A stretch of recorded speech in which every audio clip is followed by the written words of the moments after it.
की बैटरी और strong room का सीसीटीवी दोनों बंद पड़ जाए और वोटर की जगह भाजपा को वोट वहां खड़ा आदमी दे जाए, उस चुनाव को आप कितना माननीय समझेंगे?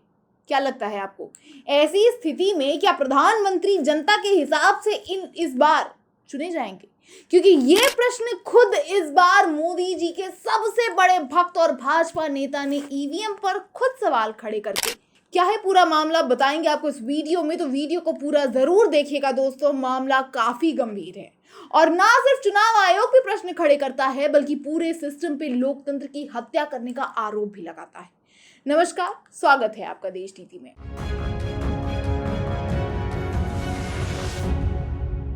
देश नीति केवल सच्ची और पक्की खबरें। 5 चरण में वोटिंग करने में न जाने कितनी धांधली की खबर सामने आई, लेकिन इस चुनाव में आखिर के 2 मतदान बचने के साथ जो धांधली में इजाफा हुआ है ना दोस्तों, उसे देख के आपके होश उड़ जाएंगे।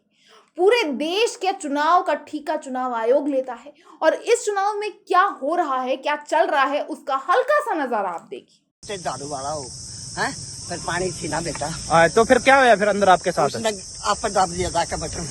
क्यों दाब दिया भाई? कमल पे दाब दिया। हाँ, क्यों दाब दिया? कौन सा दाब दिया? कमल पर। अच्छा, आपने कौन से पे डालनी थी? मैंने झाड़ू वाले पर। अच्छा, कौन था वो दाबने वाला? यो बराबर में बेचा दो जड़े वोट डाल रहे।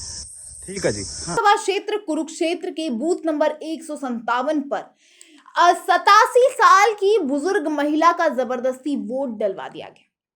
झाड़ू पर वोट डालना चाह रही थी, कमल पर जबरदस्ती बटन दबा दिया गया। बूथ के अंदर अधिकारियों की मिली भगत कहा जा रहा है इस बात को। दोस्तों, वोट के लिए जनता को मारने तक का प्रयास किया जा रहा है, लोकतंत्र को मारने का प्रयास किया जा रहा है। हमीरपुर मंडी लोकसभा क्षेत्र से ये तस्वीर आ रही है, जहां ईवीएम जहां मिला था, मतलब जहां पर रखा जाता है, वहां का सीसीटीवी जो है वो फुटेज वो बंद है। क्यों? क्योंकि इलेक्ट्रिसिटी नहीं है। इलेक्शन के दिन लगातार लाइट्स जा रही हैं और इस पे समाजवादी पार्टी ने ट्वीट कर लिखा है, प्रश्न पूछे हैं बेसिकली कि हमीरपुर मंडी समिति जहां ईवीएम स्ट्रांग रूम है, वहां बार बार लाइट कट हो रहा है एवं सीसीटीवी कैमरा बंद हो रहे हैं। क्या ये जनादेश में किसी प्रकार का छेड़छाड़ करने की कोई भाजपाई या प्रशासनिक साजिश है? कृपया ईवीएम की निगरानी कर रहे कार्यकर्ताओं से निवेदन है कि अलर्ट रहें एवं टॉर्च लाइट के अन्य साधनों के साथ निगरानी सख्ती से करें, जिससे किसी भी प्रकार की छेड़छाड़ ना हो सके। ईसीआई इलेक्शन कमीशन यानी चुनाव आयोग जवाब दे कि क्या ये बार बार पावर कट सीसीटीवी का बंद होना किसी योजना के तहत हो रहा है। दोस्तों, समाजवादी पार्टी ने चुनाव आयोग से जवाब मांगा है। हालांकि चुनाव आयोग इस चुनाव किसी के सवाल का उत्तर देते हुए दिख नहीं रहा है, लेकिन एक स्वतंत्र संस्था है जिसके जिम्मे देश के लोकतंत्र को संभालने का सबसे बड़ा जिम्मा आता है, सबसे बड़ा कारभार है। देखते हैं इसका उत्तर समाजवादी पार्टी को मिलता है या नहीं। लेकिन चुनाव आयोग पे इन मुद्दों पे प्रश्न उठे या नहीं, लेकिन ईवीएम के मामले में दोस्तों चुनाव आयोग इस चुनाव जितना अपने कारण ही फंसा है, उतना शायद ही कभी पहले फंसा होगा।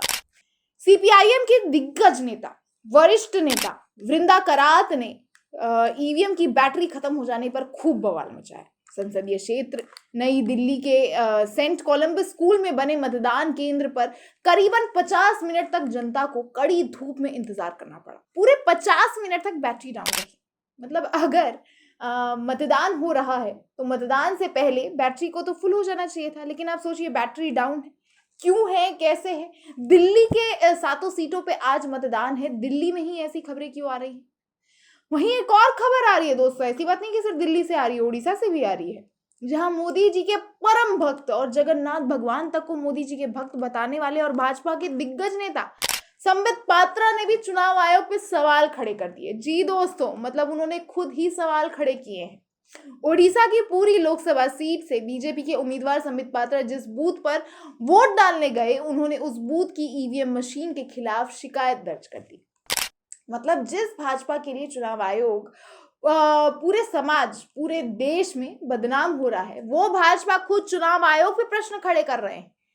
काबिले तारीफ, लेकिन फिर भी सवाल खड़े होते हैं कि क्या चुनाव आयोग आज सशक्त के पास जो है सशक्त मशीन है, सब कुछ है, सारी सुविधाएं हैं, उसके बाद फिर भी चुनाव आयोग चुनाव करवाने में इतना ज़्यादा फेल कैसे हो जा रहा है? मतलब फेल तो वैसे भी होते हैं, मतलब मान लीजिए क्या कि 100 नंबर्स में से 40 मार्क्स आ जाए तो आप पास हो जाते हैं। इनको 40 छोड़िए, इनको मुश्किल से 9 मार्क्स भी कोई नहीं दे पाएगा ऐसे चुनाव करवाने पे।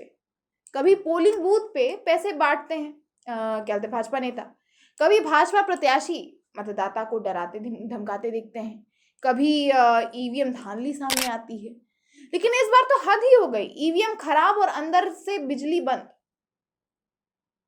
दोस्तों, पुरी में कई मतदान केंद्रों पर ईवीएम खराब पाया गया।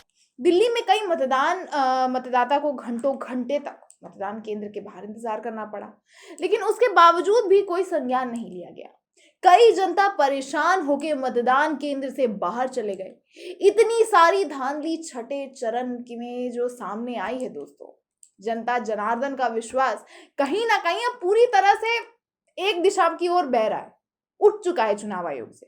बाकी आपको क्या लगता है दोस्तों, क्या चुनाव आयोग द्वारा बैठाया गया पीठासीन अधिकारी को दिखा नहीं कि वो एक बुजुर्ग महिला, ये जो वीडियो थी हालांकि बंगाल की थी, लेकिन क्या उनको दिखा नहीं कि बुजुर्ग महिला का मतदान कोई और दे रहा है?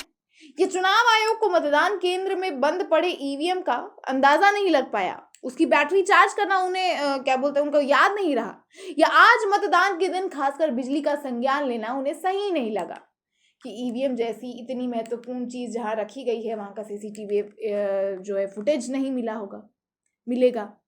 आपको क्या लगता है दोस्तों, इस मुद्दे पर आपने पूरी रिपोर्ट सुनी है, अब ये आप पे निर्भर करता है कि आप क्या प्रश्न पूछना चाहेंगे चुनाव आयोग से। बतौर पत्रकार मेरी सीमा यहीं तक थी, बाकी आप अपनी राय हमें कमेंट बॉक्स में जरूर बताएं, और वीडियो पसंद आए तो वीडियो को लाइक और ज्यादा से ज्यादा शेयर करें अपने परिवारजनों में, अपने दोस्तों में, अपने सोशल मीडिया अकाउंट्स पे, ताकि बाकी लोग भी जान सके कि देश में ये महापर्व मनाया कैसे जा रहा है। बाकी चुनाव समेत राजनीति के सारे अपडेट्स के लिए देश नीति को सब्सक्राइब कर लें। धन्यवाद वीडियो के आखिर तक बने रहने के लिए। आप देख रहे हैं देश नीति, मैं आपके साथ गेटी भाविया। फिर मिलते हैं अगले वीडियो में, तब तक के लिए दीजिए इजाजत। देखते रहिए सच्ची और बेबाक पत्रकारिता देश नीति के साथ। धन्यवाद।